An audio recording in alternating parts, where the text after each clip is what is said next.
hari ini saya ada di Timika, Papua. Hari ini saya ada di gereja Bethel. Hari ini saya baru melayani di sini. Saya berjumpa dengan Ibu Kadin dan sama-sama kami murtadin. Kami murtadin artinya tidak berpindah agama. Dengan Ibu siapa? Sila. Ya, bagaimana Ibu bisa percaya di Tuhan? Dulu bagaimana waktu itu? Saya di Kolomis ya. Saya waktu dulu bagaimana? ya rajin sholat, kemudian rajin juga pengajian, ada kegiatan-kegiatan agama, Ibu biasa mengaji juga. Berarti Ibu tahu mengaji ya? Ya. Dengan Ibu siapa tadi? Ibu Mila. Ibu Mila sudah berapa tahun percaya ini? saya dari tahun Bagaimana? Bisa cerita sedikit bagaimana kejadian Tuhan? ketika saya difonis sama dokter bahwa saya mengalami benjolan di payudara, kemudian dikatakan dokter bahwa ketika saya tidak boleh kalaupun nanti saya berkeluarga, saya tidak melahirkan, tapi itu dua kemungkinan anak saya atau saya yang harus meninggal. Kemudian harus dioperasi, tapi saya ambil keputusan saya tidak mau dioperasi karena seorang gadis hidup dengan satu payudara kan itu tidak baik. Nah, jadi saya ambil keputusan saya tidak mau dioperasi. Iya, dan kemudian saya bertemu dengan suami, kami bertemu kemudian diajarkan bahwa coba, karena waktu itu saya difonis seperti begitu, ya ambil sholat tahajud, ya malam hari. Ya, saya sholat tahajud, saya minta supaya maksudnya Allah sembuhkan saya. Tetapi ternyata rencana Tuhan berbuat seperti begitu. Jadi saya dipertemukan dengan suami, kemudian di situ suami tidak mengajarkan bahwa harus meminta berdoa seperti begini.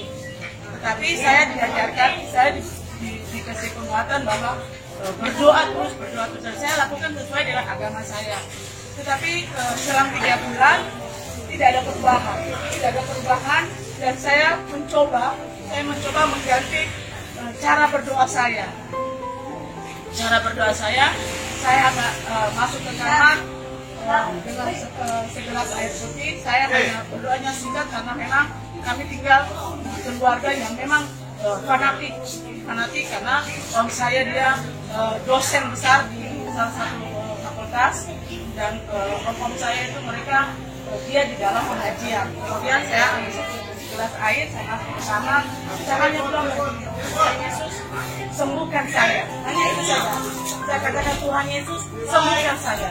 Setiap kali saya berdoa seperti begitu, dan saya meminum air itu, dan selang 3 bulan saya melihat bahwa benjolan itu sudah mulai mengecil. Kemudian orang tua saya tidak katakan kepada orang tua saya tidak katakan apa-apa. Kemudian ada perubahan, dan saya berdoa terus, ternyata saya berdoa seperti begitu, ada perubahan, dan saya mengambil keputusan. Berdoa seperti begitu, hanya berdoa bagaimana? Saya hanya katakan, Tuhan Yesus tolong sembuhkan saya. Tuhan Yesus, setiap kali saya mau minum air putih, saya berdoa, Tuhan Yesus sembuhkan saya. Hanya itu saja saya berdoa singkat-singkat, karena memang di dalam kamar itu kami tidak ada beberapa kakak beradik yang tinggal, jadi kami tidak bisa harus kunci kamar apa, tapi di saat ada saat-saat tertentu saya berdoa, saya katakan, Tuhan Yesus sembuhkan saya, dan itu Tuhan melakukan mujizat itu. Dan saya mengambil keputusan, apapun itu saya harus mengikut Tuhan. Apapun yang saya harus terima, saya harus bayar harga, saya harus ikut Tuhan. Dan memang benar, saya dibuang sama keluarga selama beberapa tahun. Saya dibuang sama keluarga. Dimusuhin sama keluarga sampai saat ini ya? Saat ini puji Tuhan, mereka sudah lihat bagaimana kehidupan saya sebagai seorang Kristen. Sekalipun mereka maki-maki saya, mereka buang saya, mereka bilang saya anak durhaka, mereka bilang saya kata kasar, dalam mencorek keluarga, rusak keluarga dengan kotoran, dengan tai. Tapi saya, apa yang Tuhan ajarkan buat saya sudah memberi balas dengan kasih. Dan saya lakukan itu, dan puji Tuhan, keluarga kami ada beberapa ponakan-ponakan, bahkan dari ponakan saya sudah ikut Tuhan juga. Dan kami sudah beberapa yang mengikut Tuhan. Tuhan. Kakak kami juga sudah bertobat, sudah mengikuti Tuhan. Banyak keluarga yang sudah menjadi ikut percaya dengan Tuhan Iya, ya. iya. Ibu sendiri sudah berapa tahun ikut Tuhan sekarang? Dari tahun 1991. Oh, ikut percaya dengan Tuhan. Iya. Nah, suami orang apa ini? Suami orang Manado, Pak. Orang Manado ya. Iya. Tapi sebelumnya benar-benar ikut percaya ya. Iya, saya sama sekali tidak percaya bahwa serta iman saya berkata bahwa tidak ada yang bisa menyembuhkan saya, hanya Allah Subhanahu wa Ta'ala. Tapi ternyata ya saya punya keyakinan bahwa Tuhan sudah memilih saya dari kandungan ibu saya, dan itu memang Tuhan buktikan dalam kehidupan saya. Apa sekarang yang ibu alami? Ya, Setelah saya mengalami satu hal yang Tuhan berikan buat saya, yaitu mengampuni. Iya, mengampuni. Sekalipun keluarga,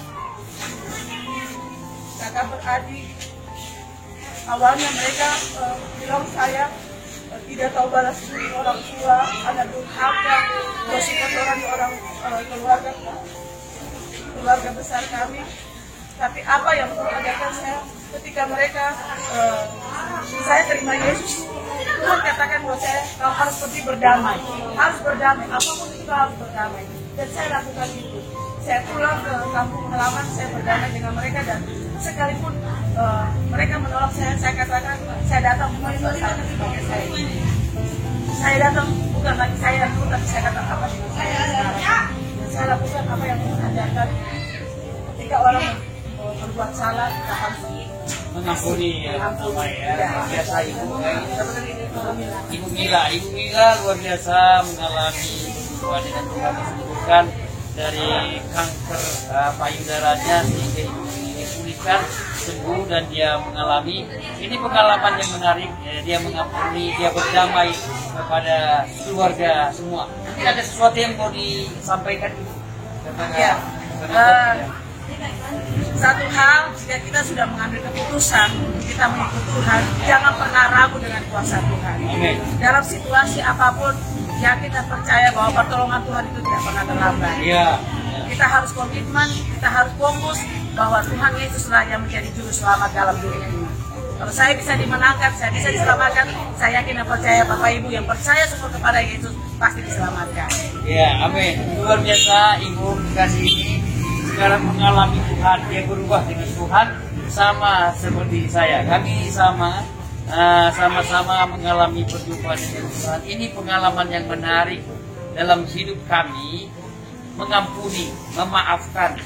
Ya, sekalipun orang mencemooh, mencaci, memaki, memfitnah, tapi kami mengampuni. Ya, kami tidak pernah membalas jahat dengan kejahatan. Karena firman Tuhan, Yesus mengatakan jangan balas jahat dengan kejahatan. Kami tidak membalas kejahatan, kami terus berdamai. Nah, alangkah indahnya jika semua orang hidup damai, tidak ada kebencian, tidak ada caci, tidak ada maki. Ya, inilah yang kami tanamkan kepada semua orang, banyak orang, dimanapun, kapanpun, situasi apapun. Ini yang kami alami karena Yesus itu kasih sayang. Dalam bahasa Arab dikatakan Ar-Rahman Ar-Rahim, pengasih penyayang. Habibullah, Habibullah Nas, mengasihi Allah, mengasihi Tuhan, berarti mengasihi manusia. Ini yang ditanamkan dalam hidup kami, mengasihi, berdamai kepada semua orang. Tidak simpan sakit hati, tidak simpan pahit hati, tidak menghujat orang, tidak menghina orang, karena itu bukan yang diajarkan oleh Tuhan. Ya, terima kasih Bapak Ibu yang kasih, dimanapun Anda berada saudara. Inilah perbincangan saya dengan Ibu Murtadin, ya, sama-sama dari mana Ibu? Dari Ambon. Ibu ini asli Ambon tapi beliau Muslim.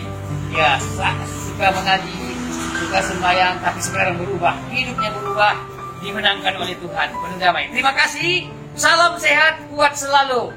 Amin.